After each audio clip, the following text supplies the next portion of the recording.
ಏಳನೇ ವೇತನ ಆಯೋಗದ ವರದಿಯ ಜಾರಿ ವಿಚಾರ ಯಾವುದೇ ರಾಜಕೀಯ ಪಕ್ಷಗಳ ಒಂದು ಚುನಾವಣಾ ಪ್ರಣಾಳಿಕೆಯಲ್ಲಿ ಭರವಸೆಗಳಿಲ್ಲ. ಹಾಗಾಗಿ ಸರ್ಕಾರಿ ನೌಕರರ ಮುಂದಿನ ನಡೆ ಏನು ಅಂತಕ್ಕಂಥ ಕುತೂಹಲ ರಾಜ್ಯ ಸರ್ಕಾರಿ ನೌಕರರನ್ನು ಕಾಡುತ್ತಿದೆ.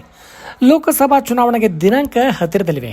ಈ ನಡುವೆ ರಾಜ್ಯ ಸರ್ಕಾರಿ ನೌಕರರ ನಡೆ ಭಾರಿ ಕುತೂಹಲವನ್ನು ಮೂಡಿಸಿದೆ. ಏಕೆಂದರೆ ಏಳನೇ ವೇತನ ಆಯೋಗದ ವರದಿ ಜಾರಿಗೆ ಸಂಬಂಧಿಸಿದಂತೆ ಸರ್ಕಾರದ ನಿರ್ಧಾರ ಏನು ಅಂತಕ್ಕಂಥ ಕೌತುಕ ಮೂಡಿದೆ.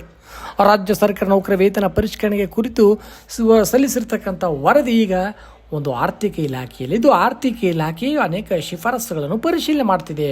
ಆರ್ಥಿಕ ಇಲಾಖೆ ಶಿಫಾರಸು ಮಾಡಿದ ನಂತರ ಅದನ್ನು ರಾಜ್ಯ ಸರ್ಕಾರಕ್ಕೆ ಸಲ್ಲಿಸಿದಾಗ ಅದರ ಬಗ್ಗೆ ಸೂಕ್ತ ತೀರ್ಮಾನ ಕೈಗೊಳ್ಳಲಾಗುವುದು ಎಂದು ಮಾನ್ಯ ಮುಖ್ಯಮಂತ್ರಿಗಳು ತಿಳಿಸಿದ್ದಾರೆ. ಸದ್ಯ ರಾಜ್ಯದಲ್ಲಿ ಲೋಕಸಭಾ ಚುನಾವಣೆಯಿಂದಾಗಿ ನೀತಿ ಸಂಹಿತೆ ಜಾರಿಯಲ್ಲಿದೆ. ಈ ಹಿನ್ನೆಲೆಯಲ್ಲಿ ಏಳನೇ ವೇತನ ಆಯೋಗದ ವರದಿ ಸದ್ಯಕ್ಕೆ ಜಾರಿಯಾಗಿಲ್ಲ.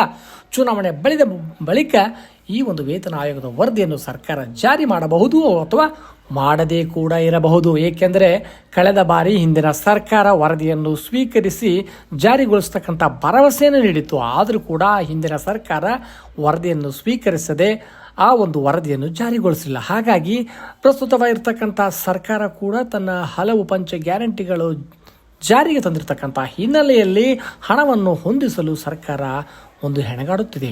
ಇನ್ನು ಏಳನೇ ವೇತನ ಆಯೋಗದ ವರದಿ ಜಾರಿಗೆ ತರುವುದು ಕನಸಿನ ಮಾತು ಎಂಬತಕ್ಕಂಥ ಮಾತುಗಳನ್ನು ಆಡುತ್ತಿದ್ದಾರೆ.